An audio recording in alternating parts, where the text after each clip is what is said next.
Assista agora. Jornal Cidade Livre.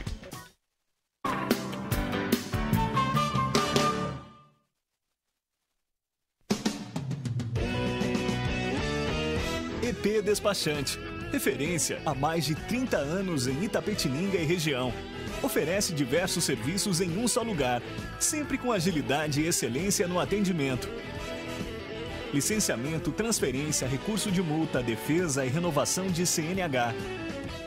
EP Despachante, assessoria e consultoria que você merece. Rua Domingos José Vieira, 1142. Profep, a maior e melhor empresa de controle de pragas de nossa região. Atendimento residencial, industrial e hospitalar. Tratamento para exportação de madeiras. E agora com operadora autorizada Centricon. Profep, a única em qualidade, responsabilidade e garantia de serviços. Macato Concursos Públicos, o melhor curso preparatório do país, com corpo docente especializado, tecnologia de última geração e aulas com foco nos principais editais. Cursos preparatórios para concursos, OAB e pós-graduação. Carreira de analista judiciário e administrativo, atualização jurisprudencial com resolução de questões, carreiras policiais, fiscais e nível médio. Venha conhecer os nossos planos, descontos de até 50%. Macato Concursos Públicos, 3275-2626.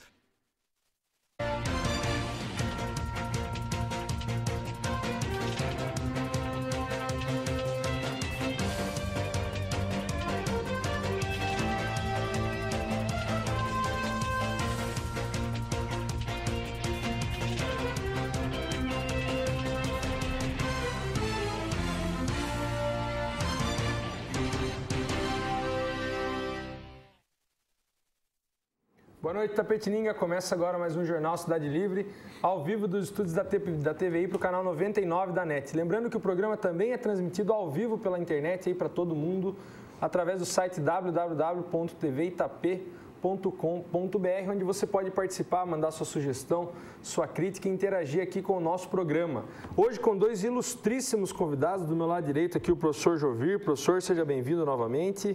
Boa noite, obrigado pelo convite mais uma vez. Boa noite, telespectador. Boa noite, doutor Maurício. Já contou que o doutor Maurício é o nosso outro convidado. Doutor Maurício, seja bem-vindo. Muitos assuntos para tratar. Eu que agradeço mais uma vez aqui. Uma honra estar na companhia do professor Jovir, Gustavo, Lalo, que sempre nos convida. E estamos aqui para debater os assuntos daí. Então, hoje o professor Jovir e o doutor Mauri de Jesus Moraes, vereador de Itapetininga. Essa caneca bonita aqui do nosso programa, que parece com a caneca do Jô Soares, você encontra lá na www.amendoinstore.com.br. Hoje está acontecendo agora, simultaneamente, acabei de sair de lá, vim correndo para fazer o programa, a entrevista coletiva do Luiz de Fiore, lá dos 100 dias de governo de Fiore. Ele deu aqui um pequeno apanhado do seu início de governo e a gente vai debater na segunda parte do programa aqui com o Jovir e com o Dr. Mauri. Mas sem perder tempo, já vamos para as principais notícias do dia, questões polêmicas aqui, as notícias do dia. Ex-ministros da Justiça defendem fim de penas a usuários de drogas. A campanha pela discriminação... Deixa eu me arrumar aqui. Opa! A campanha pela discriminação do uso de drogas ganhou o apoio de 7 ex-ministros da Justiça, que entregam hoje ao STF um manifesto defendendo que não se pode punir comportamentos praticados na intimidade que não prejudiquem terceiros. O documento é assinado por Nelson Jobim, José Carlos Dias, Miguel Reale Júnior, Aloísio Nunes Filho e José Gregory, que estiveram à frente da pasta durante o governo Fernando Henrique Cardoso, além de Tarso Genro e Márcio Tomás Bastos, que ocuparam o cargo durante os mandatos de Luiz Inácio Lula da Silva. O que você acha dessa ideia de descriminalizar o usuário de droga? Eu, particularmente, já tenho a visão quase que consolidada de que esse é um problema social, né, de saúde pública, mas é saúde pública e social. Nesse sentido, é uma evolução pensarmos dessa forma. Se a gente continuar, até mesmo no argumento dos ex-ministros é bastante forte, né, é o argumento de que criminalizar não está ajudando no processo, então já é baseado em fatos, né, em dados. E eu acho que é um passo, uma evolução muito boa, muito positiva, e são nomes de peso para essa ação nesse momento. Acho que é extremamente positiva essa ação. Eu acredito que temos a evoluir no assunto, né? Doutor Mauri, já tem um processo chegando ao STF lá com repercussão geral exatamente sobre isso. Eles protocolaram lá para os ministros do Supremo esse entendimento deles aí, nomes gabaritados do meio jurídico brasileiro, o que o senhor acha que vai vingar esse processo? Eu fui delegado de polícia por 27 anos, aproximadamente. Naquela época, a lei de combate às drogas, ela era mais violenta ainda. A gente era praticamente obrigado a fazer um flagrante num garoto que estava na rua com uma bituca de maconha. Era afiançável, mas muitos não tinham nem 20, 30 reais para pagar a fiança e iam para a cadeia misturando junto com bandidos. Então, essa nova visão da questão do usuário, de não criminalizar o uso da droga, é uma legislação que já é aplicada nos países mais desenvolvidos do mundo. Então, eu acho que é um passo adiante realmente na legislação do Brasil em relação às drogas. Não se cura usuário de droga colocando essa pessoa na cadeia. E esse não vai fomentar o tráfico, essa decisão aí, se for julgada procedente, no caso? Eu acho que primeiramente precisa se pensar na questão do ser humano. Aquele que é viciado, ele precisa, na verdade, de um tratamento para se livrar daquele vício. O traficante esse teria que ter uma pena maior do que ele tem hoje ainda e fazer uma repressão violenta em cima disso. Acho que não aumentaria só porque o usuário não vai ser condenado criminalmente. Até porque, essa semana saiu uma matéria bastante pesada, bastante séria, sobre o Afeganistão. O Afeganistão tem 35 milhões e 800 mil habitantes e mais de 1 milhão já é de viciados, né, em heroína. Né? Eles são grandes produtores do ópio. E o ópio era apenas para exportação e para aumentar o ganho interno eles passaram a produzir a heroína. E um caso que chamou muita atenção foi o caso de um menino de 18 anos que é viciado há 10 anos. Então, quer dizer, com 8 anos ele foi introduzido à droga. E por quem? Pelo tio, para aumentar na produção, no trabalho. Uma criança de 8 anos introduzida à heroína. Então, quer dizer, como que eu vou criminalizar uma pessoa dessa? Né? O problema é social, a gente tem que evoluir mesmo. Vários países, como muito bem citou o Dr. Mauri, a gente é um estágio evolutivo da nação enquanto política pública, né? Acho que esse é o ponto. Doutor, e a internação compulsória do usuário é uma evolução ou é um retrocesso? Esse é um assunto mais polêmico. Tem pessoas que defendem ardorosamente isso, outras acham que seria uma violência contra os próprios direitos humanos. Eu acho que tem que ter uma seletividade nisso. Há casos em que eu penso que caberia realmente a internação compulsória. Outros casos, talvez um outro caminho aí para a solução desses fatos. Concorda? Plenamente. Acho que cada caso é um caso. A idiosincrasia conta muito. Não pode generalizar. Nada que seja generalizante é produtivo, é positivo para a vida social. Eu acho que. Mas, por exemplo, aqui está a ideia é se descriminalizar o uso da droga. Uma internação compulsória que você vai cercear a liberdade do indivíduo não é uma pena disfarçada? Não, pode ser, claro que pode ser. Mas aí depende para quem você está direcionando. Não, mas aí depende para quem você está direcionando. Cada caso você pode criar procedimentos. Acho que o problema do Brasil hoje é a construção de procedimentos. Procedimentos acho que é o nosso principal ponto. E, de repente, se você caracteriza que situações podem ser enquadradas e daí a sociedade referendar isso, tá, é diferente de você simplesmente adotar como padrão e deixar meia dúzia que vai decidir. Então a coisa é de procedimento mesmo, decidir. Daí você não tem esse risco de chamar de uma penalidade, né, um cerceamento de direito. Não. Acho que... Doutor Mauri, a gente já chegou no ponto de ter que fazer a internação compulsória ou ainda há outros mecanismos a serem utilizados antes dessa medida extrema? Eu acho que chegou nesse ponto, realmente. Concordo com o professor Jovia. Não se pode tratar tudo de uma forma só, um padrão em cima disso. Mas é evidente que há casos aí, até coletivos, em que é cabível a internação compulsória. O cidadão chega num ponto tal de desgaste de si mesmo, até na questão do espírito em si, mesmo que seja forçoso esse tratamento, o objetivo ele é nobre, o objetivo é demonstrar que a sociedade se preocupa com aquele cidadão que, infelizmente, caiu num uso tão profundo de drogas. Concorda? Sim. A sociedade ela tem que assumir sua parcela de responsabilidade. Até nesse caso, nesse estudo que saiu sobre o Afeganistão, é enorme o número de médicos, de advogados. Todas as classes que estão ali, entre esse 1 milhão. Pensa só, desse mais de 1 milhão de usuários da heroína, 40% são mulheres e crianças. Entendeu? Uma criança, vamos pensar, não exige um tratamento compulsório? O Estado tem que intervir para quebrar, para a gente... Então, cada caso é um caso. O professor tocou num caso muito importante. Como que uma criança já viciada, ela mesma vai chegar à conclusão de que ela precisa de um tratamento? Ela não tem subjetividade. Nessa hora, a sociedade tem que intervir.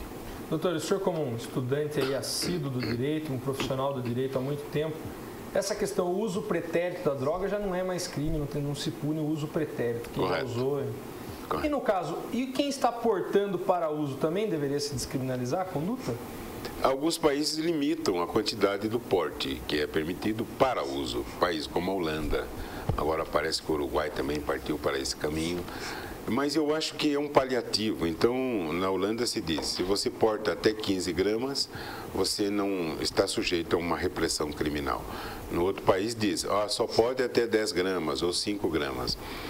Eu acho que se vai descriminalizar o uso, há uma questão automática, Gustavo, de ter que descriminalizar o porte. É claro, não pode deixar para a parte subjetiva, por exemplo, de um delegado de polícia, ele concluir se aquilo é porte para uso ou é porte para um futuro tráfico ali na frente, na esquina. Por isso que tem que limitar a quantidade, para que a lei seja objetiva. Jovir, falando do seu caso aí, professor, a escapatória aí para minorar os danos da droga, o uso da droga, o excesso de uso é a educação, no caso? 100%. Até nós temos a questão da violência na escola, ela está intimamente, diretamente relacionada com a questão da droga. E até eu fiz um trabalho há muito tempo atrás sobre violência na escola e um caso que chamou muita atenção, registrado por um trabalho da professora Áurea Guimarães, de uma menina de 12, 13 anos que, fazendo uso de droga, entra para a escola e daí ela armada, coloca todos os professores numa sala e faz terrorismo com esses professores, tá? Puxa, um estado deprimente, professores, um estado terrível, né? Mas o mais terrível foi o que aconteceu depois. Em 10 dias, essa menina aparece esquartejada no campinho, perto da escola. Nossa. Revelando o quê? O tráfico de droga respeita o professor naquele ponto. Tá? A ação não justifica o que foi feito com a menina, mas o tráfico quis dizer o seguinte, olha, nós respeitamos os professores e essa é uma autoridade. Então o professor ele tem esse diálogo. Então o professor ele também tem que se vestir desse papel social que eu acho que é pleno do professor na formação hoje em dia. Não delegar toda a responsabilidade. Né? A formação de valor não pode ser delegada só ao professor, mas o professor tem um papel social sim na construção dessa consciência e na construção do trabalho que a escola tem que fazer com relação às drogas, né? Concorda, doutor? Totalmente. A parte da educação é como o professor colocou. Tem que colocar lá na cabecinha daquelas crianças que o caráter está em formação, a personalidade, o imenso malefício das drogas. Não só das drogas proibidas, das drogas lícitas também. Que talvez cigarro, o álcool. Hoje nós temos uma geração que fuma muito menos do que a minha geração. Eu ainda sou um dos remanescentes do cigarro, infelizmente. Mas hoje vejo que, para mim, quase 100% aí dos garotos não fumam. Isso foi resultado de um processo educacional, de um trabalho. E a mesma coisa deve ser feita em relação à bebida alcoólica. Maravilha. Vamos para a próxima notícia aqui. Ministro da Justiça diz que redução da maioridade penal é inconstitucional. O ministro da Justiça, José Eduardo Cardoso, disse que o seu ministério é contra a diminuição da maioridade penal. Segundo Cardoso, no seu entendimento, a redução é inconstitucional. A redução da maioridade penal não é possível, a meu ver, pela Constituição Federal.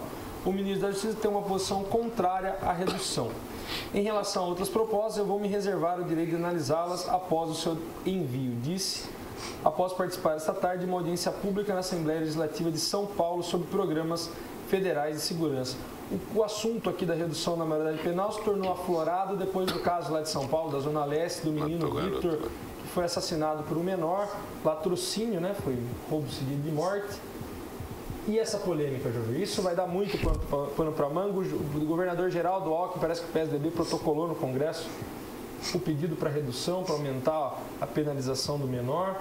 O que você acha disso? O governador do estado de São Paulo não é o primeiro a fazer esse pedido, a fazer essa espécie de protocolo. A questão é a ação paliativa que se tem num gesto desse. Até para contrapor o que essa redução da maioridade, que foi o latrocínio, né, que motivou, parece que 3% dos...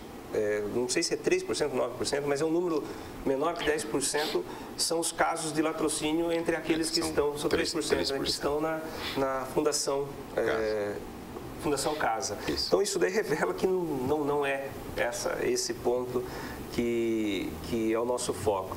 A redução, ela não passa por isso é transferir de alçada a responsabilidade. O governo do estado, se ele quer discutir hoje, a responsabilidade dele não é em diminuir a maioridade, é ele discutir o que ele fez da educação nesses tantos anos que está aí, uma sequência de governo que poderia ter gerado uma formação melhor, uma instrução melhor, através da educação, um planejamento a longo prazo, é mais efetivo do que ele está discutindo agora a redução. Isso daí sou contra também a redução da maioridade, mas a questão é a seguinte, tem que discutir quem são os agentes responsáveis pelas ações na sociedade. Eu acho que, e daí eu entro também, eu faço uma crítica, eu na qualidade de professor, e se eu tenho uma certa formação, eu cada vez mais tenho construído para mim mesmo a responsabilidade de qual papel eu devo ter junto à sociedade. Porque a partir do momento que eu abro mão da minha opinião, eu estou deixando que pessoas de má índole ou mal intencionadas apresentem a sua visão e eu não, entendeu? Então é uma reação social com relação ao problema da violência. E essa redução da maioridade penal aí, doutor, o senhor como ex-delegado, delegado aposentado, o que o senhor tem a dizer sobre isso? É viável? Eu separo as coisas aqui. Como o professor disse, os crimes violentos aí dessa natureza, do latrocínio, que é matar para roubar, do homicídio, do estupro, os crimes violentos cometidos pelos adolescentes, eles têm que ter um tratamento igualzinho àquele que cometeu esses crimes quando ele é maior. Eu acho que no Brasil a discussão ela está caminhando, como disse o professor, para um único rumo, e não é esse o objetivo. A legislação da Inglaterra, a partir dos 12 anos, se um garoto de 12 anos matar um outro, ele é tratado igualmente ao criminoso adulto. E ele vai sofrer a mesma pena que sofreria o criminoso adulto. Ele pode ficar longos e longos anos preso. E conforme o crime, até com um afastamento perpétuo da sociedade. Porque no Brasil, infelizmente, hoje, esse caso de São Paulo, matou o garoto lá, um tiro, coisa terrível. Daqui a alguns anos, 4, 5 anos, esse adolescente poderá voltar para a rua. Isso não poderia ocorrer. A legislação tem que pensar nisso. O que o Alckmin pede é a mudança do ECA, que é o Estatuto da Criança e do Adolescente. Ele quer exatamente que as punições do ECA, em relação a crimes como esse cometido lá, sejam tratados como se fosse um adulto que cometeu aquele crime. Nesse ponto, eu concordo. Agora, reduzir a maioridade penal para todos os tipos de crime, aí eu penso que não seria a parte mais adequada e a solução adequada. Precisamos separar o adolescente absolutamente violento, como esse de São Paulo, com aquele adolescente que faz um pequeno furto, ele briga ali, aquela coisa toda. Esse sim, se ele passar por um tratamento adequado na Fundação Casa hoje, ele poderá depois voltar ao convívio da sociedade. Eu tenho um caso até emblemático que me traumatizou aquela vez, que era o tal do bandido Champinha, em São Paulo. Ele e mais um comparsa sequestraram um casal de namorados, levaram para uma cabana no meio do mato, barbarizaram o casal, mataram a moça e o moço, uma coisa absurda, e depois prenderam o tal do Champinha. Em pouco tempo ele poderia estar na rua. Aquilo seria, para mim, absolutamente inadmissível. ele convir que realmente a questão do latrocínio ou do homicídio, estupro, é uma coisa que crimes hediondos, né? Os crimes hediondos, a gente tem que pensar assim, em ver qual o fundo. Claro que a gente tem que saber tipificar, mas não discordo em nenhum momento nesse aspecto, sim, que é problemático você um adolescente, vamos pensar, com 15 anos e comete um crime dessa ordem, ele não é simplesmente deixá-lo só aos 3 anos e depois ele vai para lá. Eu acho que a coisa não é tão impune, eu não acredito nessa impunidade como um bem social. Como eu falei, a questão de tipificar é o caso, por exemplo, do menino lá, acho que de 10 ou 11 anos, que foi e eu acho que ele cometeu suicídio, se não me engano, ele tentou matar a professora e aí eu tenho uma certa reticência que aí está a questão da idiosincrasia, da individualidade do caso. Uma criança de 11 anos, eu acho que ela não tem consciência do que ela está fazendo, porque se ela joga videogame, ela vê o personagem lá, perdeu a vida e depois ele volta, se ela não tem uma maturidade, não tem a subjetividade suficiente para entender o que é a morte, é difícil de avaliar. Mas chega a partir de um certo ponto que há a compreensão do que seja a morte, aí está tipificado, aí não concordo plenamente que não... Exatamente. Mas aí a questão é você estender a maioridade, diminuir a maioridade e estender para todo e qualquer caso. Então vocês concordam com a redução da maioridade nos casos dos crimes hediondos. Mas vamos fomentar o debate. Um indivíduo de 16 anos comete um crime hediondo, condenado a uma pena de 12 anos. 12 anos o mínimo, se não tiver... 18 anos, enfim. Condenado a 18 anos. Vai ficar no regime carcerário brasileiro, depois vai ter progressão do regime e o Estado vai ter que cuidar dele por quanto tempo, no caso? A ressocialização vai acontecer ou é só para excluí-lo da sociedade? A pergunta ela pode ser inversa. E se não fizer isso? Vai deixá-lo na sociedade, sujeito a cometer de novo um crime hediondo? Então, claro, ele teria que ir para um sistema carcerário, Gustavo, adequado àquela questão da idade dele. Claro que não misturá-lo nas penitenciárias com os adultos, mas se nós não pensarmos assim, nós teremos que dizer, então, ele vai voltar para a sociedade e agredir a sociedade de novo. Porque a proposta do Alckmin é que depois da maioridade ele vá para um presídio comum. Então o senhor é contra isso? Não. Ele tem que ser tratado, já que a legislação brasileira diz isso em relação aos menores de 18 anos, enquanto ele não tiver 18 anos, ele tem que estar num regime, num sistema carcerário próprio. Ele completou 18 anos, ele tem que ser transferido para o regime normal dos adultos. Concorda? Olha, eu não concordo, porque eu não concordo com o sistema penitenciário brasileiro. Ele está ultrapassado, ele funciona, porque a gente já tem falado há muito tempo, ele funciona muito mais como escola, né? Como escola de bandidos do que como um processo de ressocialização. Então, o sistema penitenciário brasileiro está ultrapassado. Tá? Ele já não é utilizado em muitos países. O Brasil copia esse modelo e o Brasil não evoluiu nesse sentido. Então, você acaba misturando e trazendo coisas. Daí, nesse sentido, você misturar, né? Você tem que estudar o caso, acho que você teria que ter um procedimento distinto, sim, reconhecer que é um caso distinto e não colocar no regime geral. Eu acredito que teríamos que ter um meio termo. Né? Vamos para a próxima notícia aqui.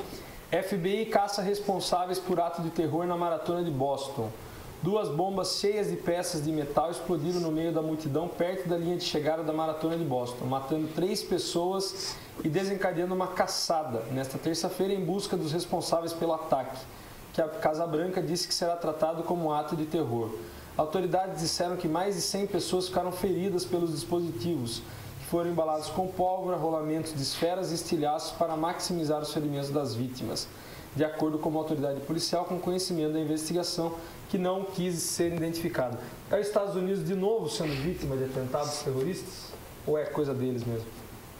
Infelizmente, é difícil dizer que se são vítimas ou são eles mesmos. Enquanto não tiver uma... E também mesmo que eles descubram que seja alguém ali internamente que tenha feito isso, porque já se surgiu várias possibilidades, aventaram várias razões para... Estão tratando como terror, porque é terror, não tem como. Uma explosão de bomba ferindo e matando pessoas é terror, sim. Mas... É terror ou é um ato terrorista?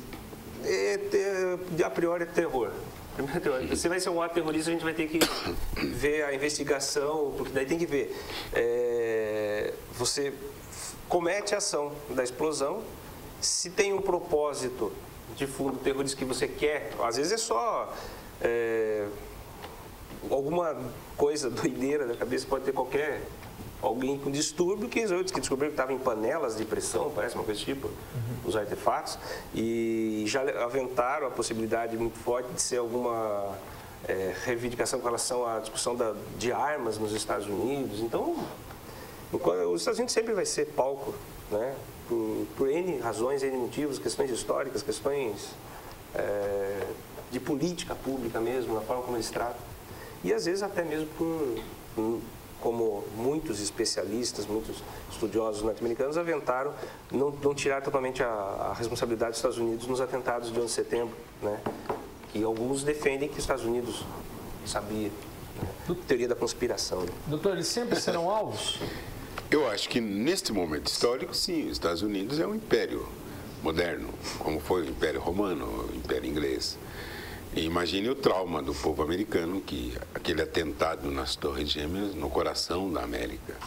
Eu li muito, professor, a respeito da teoria da conspiração, de que eles mesmos teriam arquitetado aquilo, mas eu não posso acreditar nisso.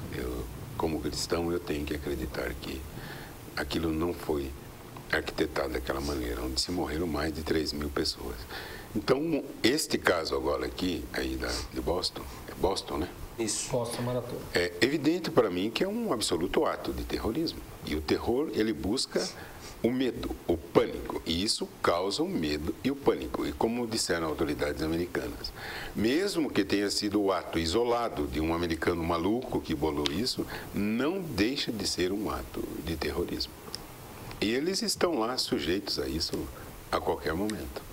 Eles vão ser o alvo do mundo mesmo aí, dos terroristas, enquanto durar esse império, na sua opinião, Júlio? É um cenário perfeito para que isso aconteça, infelizmente. Um país de grande dimensão, basta a gente assistir os seriados norte-americanos, revelam muito do que eles pensam com relação ao assunto, de como que tem um fascínio pelo assassino em massa. Eles têm um fascínio também com ataque a eles próprios, né? Ataque a eles Nova York Sitiada, tem vários filmes. Para quem eu tenho assistido muito aquele Person of Interest, que é da Warner, ele trabalha assim, a teoria Eles jogam muito com que... Daí, o próprio seriado, a gente fala até que ponto isso é só ficção. Mas eles jogam. A CIA, o FBI, compactuando com ações assim, olha, pesadas. Eles têm paixão pela guerra, na sua opinião? É uma boa pergunta, Gustavo. Porque nenhum país no mundo se tornou um império a não ser pela guerra. Todos os impérios formados, eles chegaram àquele poderio pela guerra. Então é evidente que o americano, ele gosta de ir para a guerra, ele gosta de dominar e hoje ele domina praticamente todo mundo na questão bélica, na questão do poderio militar. E talvez daí decorra essa paranoia que eles têm, deles acharem que sempre alguém está querendo atacá-los. Sempre alguém está querendo atacá-los. Até que os atacaram mesmo, em 11 de setembro, e derrubaram as 2 torres gêmeas. E isso permanece lá no imaginário americano, de que de repente alguém vai explodir um prédio, como jogar essa bomba aí na maratona de Boston. É um povo que passa por isso, talvez um preço que pagam por serem um império hoje que domina o mundo. Concordo? Plenamente. Maravilha. Então, essa notícia lá da maratona de Boston, que 2 artefatos explodiram, mataram 3 pessoas, vários feridos. Antes de ir para os nossos apoiadores culturais, lembrando que nesse exato momento, simultaneamente aqui com o nosso Jornal Cidade Livre, está acontecendo a entrevista coletiva do prefeito Luiz de Fiore sobre os 100 dias do governo ainda. Ele disse algumas ações aqui que ele fez, recebeu um papel aqui. No segundo bloco a gente vai debater sobre isso e a TVI está cobrindo totalmente essa entrevista coletiva. Amanhã no jornal a gente volta com os principais trechos dela. Mas antes vamos para os nossos apoiadores culturais, daqui a pouco a gente volta com a segunda parte do jornal.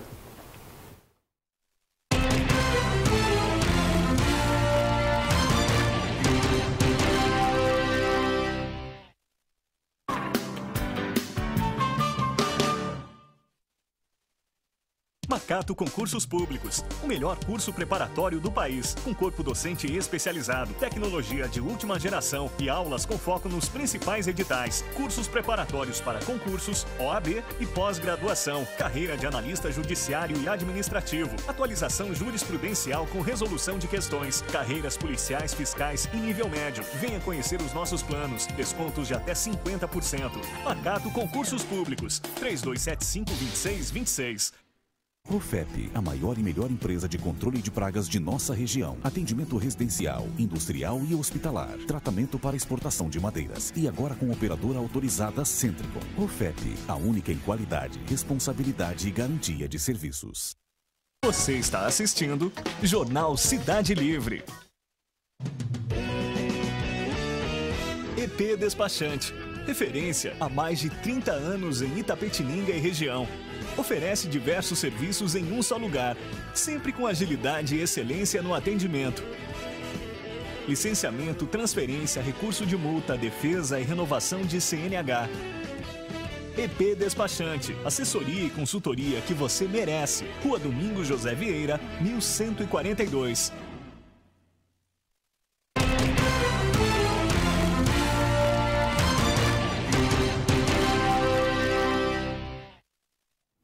Voltamos Itapetininga com a segunda parte do Jornal Cidade Livre. Como eu disse, simultaneamente ao nosso programa está acontecendo a entrevista coletiva do prefeito Luiz de Fiore, do PSDB, sobre os 100 dias do governo. A TVI vai mostrar na íntegra essa reportagem, essa entrevista coletiva, hoje, às 9h30 da noite. Então não perca, especialíssima aí a entrevista do Luiz de Fiore, falando dos principais casos do governo, dos primeiros dias como prefeito de Itapetininga. Eu fiquei lá até umas 10:06, porque eu tive que vir para cá e analisei um pouco as coisas que ele falou e a gente vai debater um pouco aqui no programa agora. Ele disse, senhores, que a dívida anterior do prefeito Barbará era de 30 milhões. E o Roberto Ramalho acumulou uma dívida, deixou uma dívida para ele de mais de 100 milhões de reais. Foi deixada aí pela antiga gestão, segundo disse o prefeito Luiz de Fiore, e disse que essa dívida não se materializou em nenhum prédio, nenhuma ponte, nenhum viaduto, nenhuma construção. Aumentou mesmo essa dívida, doutor? De 30 para 100 milhões, tem informações disso? Eu não sei responder matematicamente. Cada prefeito que entra, eles vêm com essa mesma história. O governo anterior me deixou tantos milhões de dívida. O outro que saiu disse o mesmo do outro anterior a ele. Então, não dá para se saber efetivamente, a não ser que se faça uma auditoria independente nas contas, qual realmente é o montante da dívida. O Roberto disse que o Barbará deixou 80 milhões de dívidas e que ele foi pagando ao longo dos 8 anos. Agora vem o de Fiore e diz que o Roberto deixou 103 milhões. Números são números.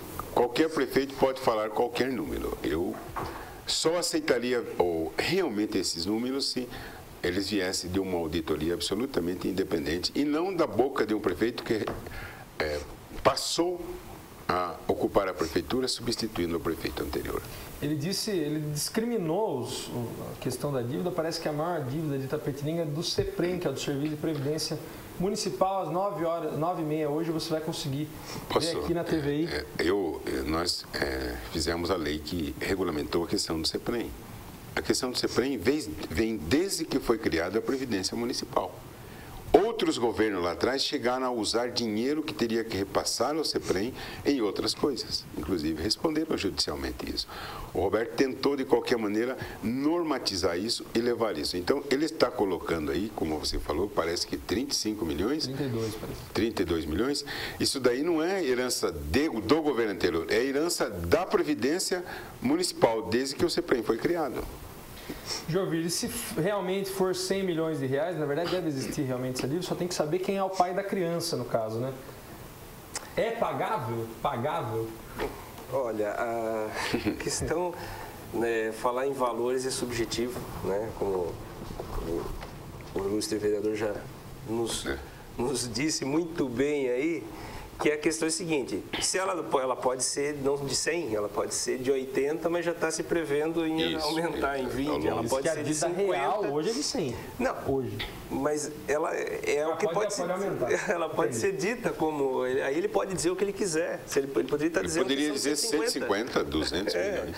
A questão é que não é nova essa estratégia, né, de você jogar tudo, tentar construir uma crítica, construir o mal para o governo anterior, mas se o negócio é tão ruim, a primeira questão sempre vem, por que quis assumir? Né? Então, se eu estou disposto a governar uma cidade, eu tenho que estudar sobre ela. Eu acho que hoje, o meu pensamento, precisamos evoluir, é que qualquer pessoa que entende governar uma cidade, governar um estado, seja lá qual intento de governabilidade, é estudar aquilo que vai governar. Antecipadamente. Então, não adianta falar agora, não. Eu descobri isso agora, que o CEPREM está com um problema. Não. Então, ele nem sabia o que era CEPREM. A verdade é essa. Assumiu sem saber o que é CEPREM. Deveria ter se preparado tecnicamente em relação ao orçamento, a CEPREM, a tudo, e debater isso na campanha. Bom, o que ele disse muito também, reafirmou por muito tempo, durante o tempo que permaneci lá, é a questão da saúde. Ele disse que o Hospital Regional até o final do ano vai estar solucionado o problema. Nossa. E uma das questões é que ele revitalizou o Hospital Regional e o pronto-socorro com reformas de higienização, pintura e revitalização da fachada. Criou a nova entrada da maternidade, possibilitando tratamento humanizado para as futuras mães da região. Contratou novos médicos e plantonistas, aumentando a capacidade de atendimento e diminuindo o tempo de espera. Tornou o hospital 100% SUS, que possibilita receber verba do governo federal. E aplicou os R$250 mil do Carnaval na saúde. Relacionado a isso, doutor, procede? Tem algum comentário? Cada governante ele tem que vender o seu peixe. Acho que existem muitas inverdades nisso que está dito aí. A única mudança do Hospital Regional efetiva foi física, mudou a porta de entrada da maternidade. Apenas isso. O povo continua reclamando o atendimento no pronto-socorro, o atendimento interno, pintar o hospital, pintar a frente do hospital. Ele jamais poderia ter usado os 250 mil do Carnaval, isso é uma grande inverdade. Tem que fazer uma mudança de crédito de onde estava aquela verba da cultura para a saúde. Isso não passou pela Câmara, então isso não é verdade. Ele está querendo passar uma coisa que não ocorreu. Achei uma grande demagogia essa história da verba. Apesar de nem era 80 mil, 250 mil a verba do Carnaval, era 80 mil. O resto era para os festejos da cidade, todo tipo de festa promovida pela Prefeitura. Então vejo que, infelizmente, este administrador está querendo passar coisas, dizer coisas que elas não estão ocorrendo ainda. Que Deus o ilumine, que ele melhore a saúde de verdade mesmo em Itapetininga. A saúde de Itapetininga tem o único aparelho de ultrassonografia que está parado há meses. Ele que veja isso. Jover, a questão da saúde municipal realmente é a pedra no sapato de qualquer governo em Itapetininga? Saúde pública é um problema nacional, não é só Itapetininga, não é. Da mesma forma que a saúde pública, infelizmente, acho que os dois grandes ralos do Brasil é a educação e a saúde pública. Porque você faz licitações e ninguém vai negar que há necessidade de uma sala de aula, ninguém vai negar que há necessidade de um leito hospitalar. E daí a saúde pública é até mais fácil porque os custos de um tomógrafo, de um aparelho de ultrassonografia, sempre são números altos e daí você tem, no Brasil, muito mais fácil você construir o ralo. Então a saúde, ela paga um preço pelo preço que ela tem. Agora, eu devo fazer um registro, né, uma pessoa que eu conheço, que estava prestando serviço na minha casa, tal de serviço, e ele teve filho recentemente, né? Isso é um registro dele, nos 3 dias em que ele esteve lá com a sua esposa, ele falou que recebeu a visita do prefeito de Fiore, perguntando e analisando. Então, quer dizer, essa presença não tem como negar, né? Eu acho que talvez ele esteja fazendo mesmo um empenho na saúde, no entanto, não tem como negar que é um ato demagógico em muitas ações, tá? Porque você não desvia, tem um orçamento, o orçamento é sempre aprovado. Ele não pode morrer. Você não inventa orçamento no exercício, no ano em exercício, no ano anterior, que você tem tudo previsto, né? Ele citou muito, disse que constantemente, diariamente, vai ao hospital regional para saber a situação do hospital, disse que realmente o hospital é municipal, regional, ou seja, a responsabilidade do hospital é do prefeito da cidade e tem que atender as 13 cidades de Itapetininga, que realmente é o grande problema, que há dinheiro para ser investido na saúde. Ele não negou isso, disse que há muito dinheiro para ser investido na saúde, que há dinheiro, ou melhor, que há dinheiro suficiente para isso, mas que o grande problema ali que ele percebeu era a gestão, e aí voltou a criticar a gestão passada e o problema da gestão passada. Permita só uma coisa, ele afirma que há dinheiro suficiente, isso é o contraditório da ação dele com relação ao carnaval, né? Que daí caracteriza mesmo. Então não é uma necessidade de deslocamento. Se há dinheiro suficiente, ele sabia que não havia necessidade de deslocar o dinheiro da cultura para a saúde. Até como... foi uma jogada de marketing, na verdade. Apenas isso. É única, exclusivamente. Isso ele disse bem claramente. Até porque esse valor não resolve praticamente nada na saúde. Ele disse que há dinheiro, mas o grande problema era o problema de gestão. Citou o problema da famigerada e famosa cozinha do Hospital Regional. O senhor tem conhecimento dessa cozinha? Realmente era precária a situação lá, doutor? O administrador ele pode falar um monte de coisas. Alegou que o banco de sangue, por causa de higiene, não estava funcionando. Isso. Só que continua a não funcionar o banco de sangue em Itapetininga. Falou do banco de sangue, então, que será em Nova York. Puxa vida, vou doar sangue lá. Oxalá. Oxalá que realmente ele mude a gestão. Porque a cidade espera que melhore de verdade mesmo, que não melhore cosmeticamente e levando à população aquilo que não está realmente ocorrendo. A questão da gestão, ele está tentando agora colocar uma nova entidade para administrar o hospital. Muito bem, porque teve problemas seríssimos. Esperamos que não tenhamos problemas seríssimos agora, como nós debatemos ontem lá na Câmara. Então, que ele faça realmente uma gestão moderna e atinja aos mais necessitados, que são aqueles que buscam o atendimento do SUS. Para encerrar o assunto da saúde, ele citou que a UPA, na verdade, o contrato da UPA era de 2009, 4 anos depois com esse contrato, que o contrato já estava defasado, que o modelo não iria melhorar, que o município teria que dar uma contraprestação muito grande, e ele está renegociando esse contrato com o ente, com o governo federal, para que traga uma outra UPA nos moldes normais. Diz que em 4 anos a única coisa que a gestão passada fez foi a terraplanagem lá e colocar uma placa dizendo que lá seria a UPA. Então esse foi o argumento dele, que a contraprestação do município seria muito grande, que o pronto-socorro atualmente dá conta dos casos municipais, e ele está renegociando o contrato com a UPA e devolver o dinheiro na integralidade para cumprir a legislação. O que você achou da devolução do dinheiro da UPA? Tem razão o que ele disse? Não, eu acho que não. Aí é a opinião minha. Itapetininga foi a única cidade do Brasil que recusou ter uma UPA. Dizer que o pronto-socorro nosso hoje é suficiente para atender a todas as pessoas, isso não é verdade. É só chegar lá numa sexta-noite, um sábado à noite, um domingo à noite. Isso não se deve dizer à população. Agora, jogar o lero aí de que está renegociando uma outra forma de UPA, que me desculpe, senhor Luiz de Fiore, isso é um absurdo. O dinheiro estava aí, não tem argumento lógico e válido de que a contrapartida da prefeitura seria muito alta. Não se economiza em saúde. Ele mesmo disse que tem dinheiro para tudo. A UPA, todas as cidades lutam para ter uma UPA, seja de que categoria for. E ele está devolvendo aí um dinheiro muito grande e está praticamente chutando essa unidade de pronto atendimento em Itapetininga. E que ele consiga, então, com o pronto-socorro atual, atender a tudo aquilo que o povo precisa. E a UPA, Júlio, o que você acha da UPA? Dessa polêmica aí que se tornou? Mais uma vez, uma cartada que demonstra a falta de conhecimento. Isso, visão ampla das coisas. Das coisas, né?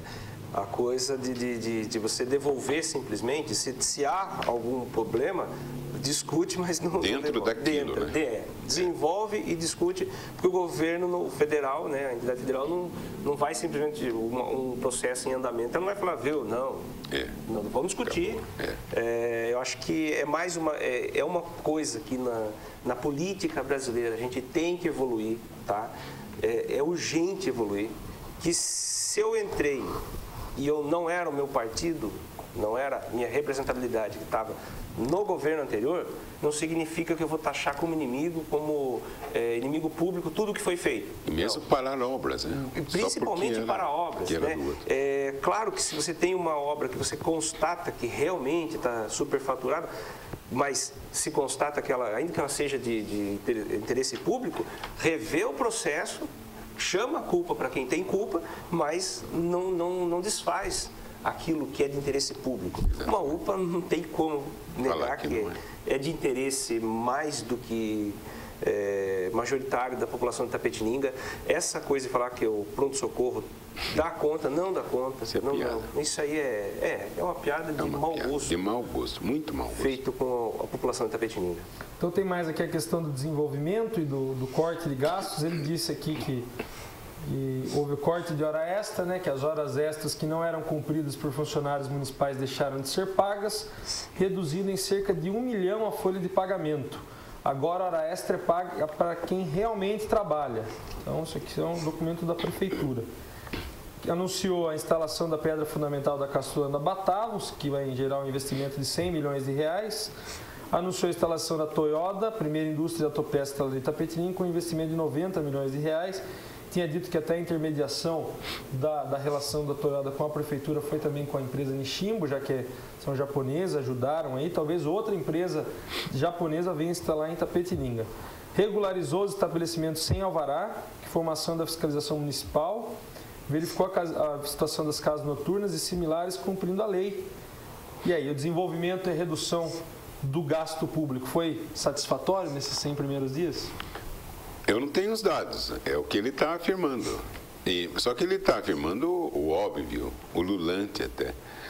Se alguém recebia antes horas extras sem trabalhar, simplesmente tem que parar efetivamente e responsabilizar as pessoas que permitiam isso. E não usar isso politicamente como se tivesse inventado a roda. É claro que só deve pagar, principalmente no serviço público, hora extra para quem fez hora extra. Isso é uma coisa até banal. Agora, por que ele não falou dos combustíveis? Que ele limitou agora os combustíveis para os doentes que precisam ir em outras cidades?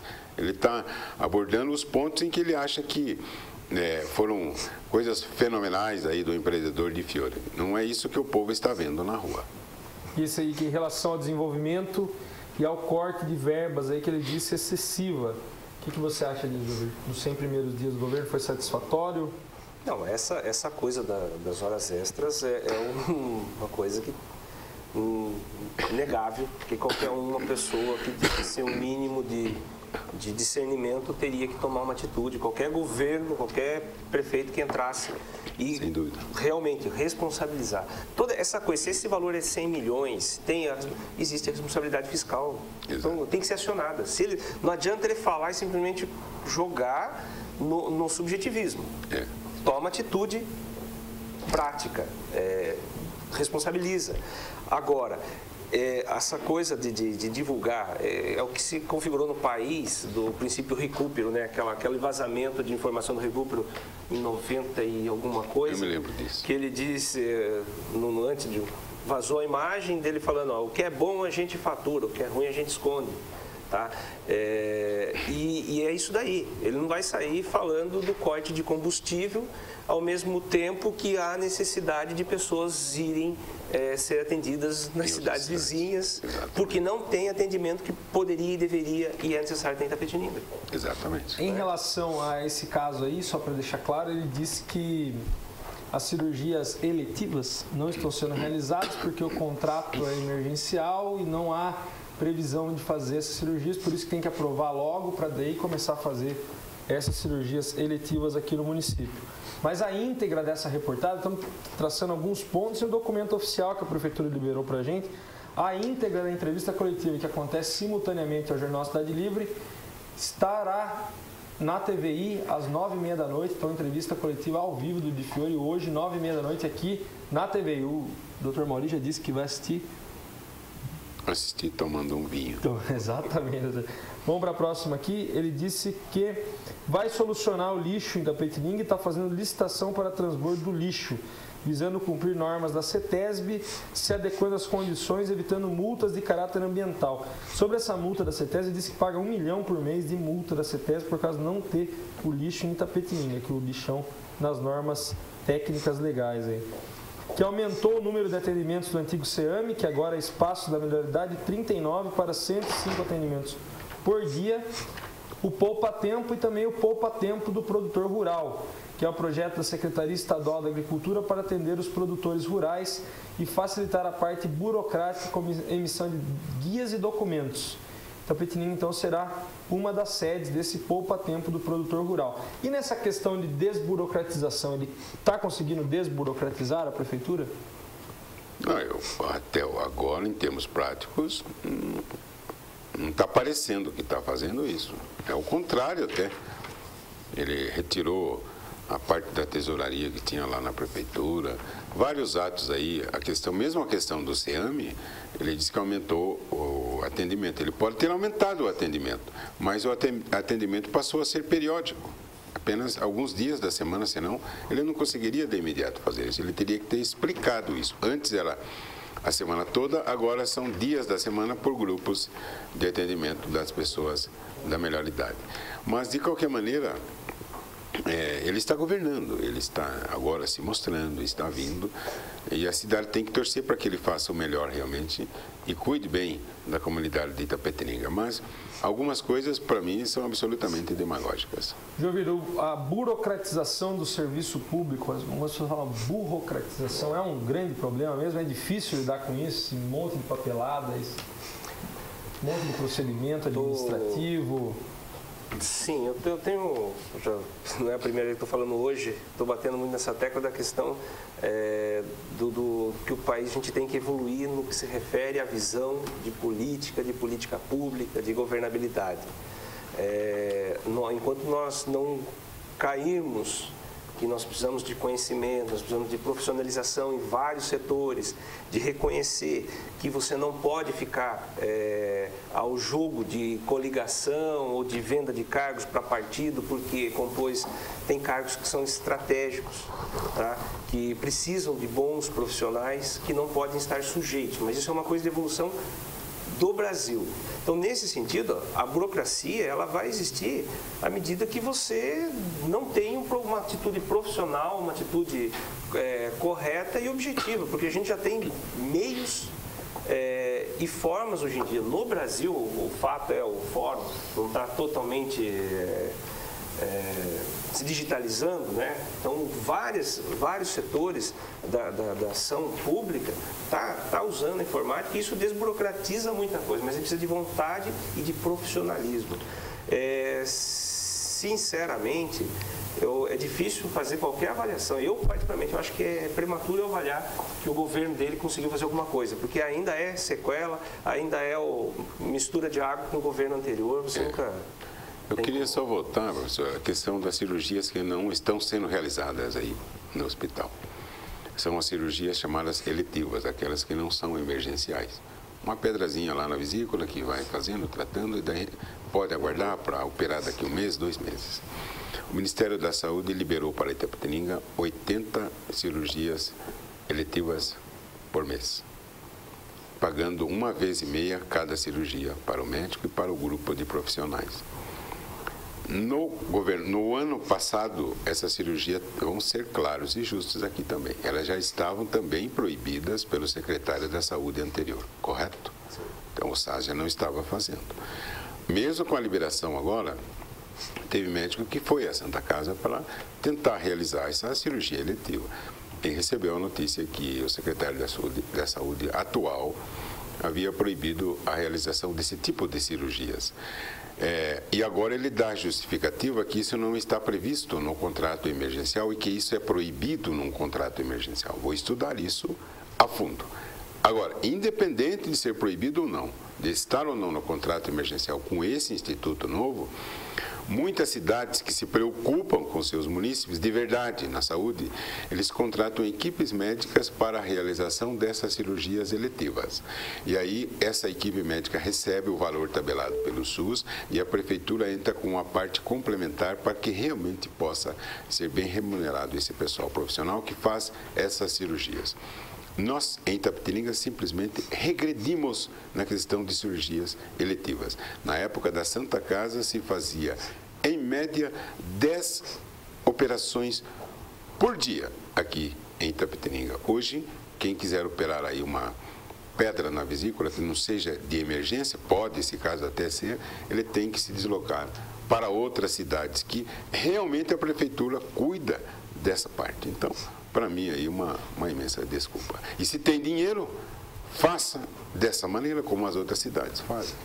Eu acredito que a questão o nome é falta de respeito mesmo com a população, falta de vontade mesmo. Até subestimar a inteligência das pessoas. Né? Simplesmente é complicado isso. Na questão social, ele disse aqui que foi realizada a campanha do agasalho, né, que houve a Blitz Social, que é a ação conjunta entre a Secretaria da Promoção Social, com apoio da Guarda e da Polícia Militar, para a retirada de jovens e crianças das ruas em situações de risco. Também ocorreu a Blitz de Acolhimento, que é do projeto Somar, acolhendo moradores de rua. Hoje são menos de 20 moradores de rua, na antiga administração eram mais de 90. Sabe alguma coisa relacionada a isso, doutor, dessa questão social aí do governo Luiz de Fiore? Estou sabendo por esse papel que você leu. Antes não sabia. Sabia de alguma coisa? Eu por acaso, eu fiquei sabendo que tem uma moça que fazia aula comigo e ela é uma das assistentes sociais, né, da prefeitura, e realmente ela falou que houve uma mudança e eles estavam trabalhando nos plantões mais intensos. Então, nesse aspecto, até onde chegou através dela a informação para mim, eu posso dizer para você que realmente houve uma certa mudança. Diz também que foram R$1.700.000 em asfalto, que é convênio com o governo federal, e ele até citou o número que foram asfaltados 11.000 buracos aí na cidade de Itapetininga. Falou do gás natural, que foi inaugurado na cidade, da Casa Popular, que a prefeitura conseguiu liberação da Caixa para a construção de 1.035 novas casas populares, que se somarão às 908 casas que já estão em andamento. Falou da reforma e ampliação do CRAS da Vila Rio Branco, do CRAS da Aparecida, que será inaugurado até setembro deste ano, e dos telecentros, que serão implementados 6 telecentros nos bairros do Rechã, Tupi, Gramadinho, Vila Rio Branco, Vila Paulo Aires e Jardim Nova Era, além de uma quadra poliesportiva coberta no Rechã. Doutor Mauri, qual a avaliação do senhor aqui em relação a esses casos e em relação aos 100 dias do governo de Fiore? Se nós formos dar credibilidade 100% a todos esses itens, nós estamos ingressando, estamos aí no limiar, no umbral do mundo maravilhoso de Fiore, de um governo nunca visto. Que seja assim, vamos esperar. É claro que 100 dias é muito pouco para que se possa fazer cobranças estruturais. Agora, essas cobranças, essas discussões que já ocorrem hoje na imprensa, na Câmara e nas ruas, elas são decorrentes dos atos polêmicos que foram praticados pelo governante Luiz de Fiore. É claro que eu vou cobrar aqui, o ano que vem, o Centro de Oncologia para tratamento dos portadores de câncer que ele prometeu, a Faculdade de Medicina que ele prometeu, o Centro de Reabilitação do Simão todo. Não estou cobrando agora. É evidente, 100 dias está tomando pé das coisas aí, fazendo algumas bobagens aí na administração, mas está tentando realmente governar. E torcemos que o faça da melhor maneira. Eu vejo você, qual a sua avaliação? Eu tenho líquida comigo que qualquer pessoa que faça o bem para a cidade é bem-vindo, entendeu? Eu acho que prefiro acreditar, como eu acho que uma das primeiras vezes que eu vim iniciando no programa, acho que eu já disse que eu prefiro dar o voto de confiança de início. Trair o voto de confiança, aí a gente tem que realmente fazer o papel de crítico, fazer o papel de cobrança, reclamar o que foi prometido e não foi feito. E eu não tenho a menor dúvida que 100 dias Não acredito, não consigo acreditar que qualquer um que tenha ganho conseguiria fazer algum milagre. É fato que houve alguns tropeços, né? E alguns tropeços que são significativos, mas para avaliar positivo ou negativamente ainda não vejo margem. Acho que é tempo. É tempo, aí é muito complicado. Maravilha, queria agradecer a presença de vocês, Jovir, volte sempre ao programa, um prazer ter você aqui. Eu agradeço mais uma vez o convite e sempre que puder estou à disposição. Obrigado, Jovir. Doutor Mauri, muito obrigado. Eu agradeço. Volte sempre. Também volto, é só me convidarem. Prazer estar aqui, professor Jovir, Gustavo, pessoal lá na produção. E este é o veículo para que se debatam os assuntos na cidade. Muito obrigado. Então, lembrando, agradecer de novo ao Jovir e ao Dr. Mauri, lembrando que hoje às 9h30 a TVI transmite na íntegra a entrevista coletiva do prefeito Luiz de Fiore, que aconteceu aqui no espaço, agora Espaço da Melhor Idade, antigo CEAM. Então, às 9h30 da noite, a TVI transmite na íntegra a entrevista coletiva do prefeito Luiz de Fiore. Amanhã a gente está de volta, fiquem com Deus e até lá.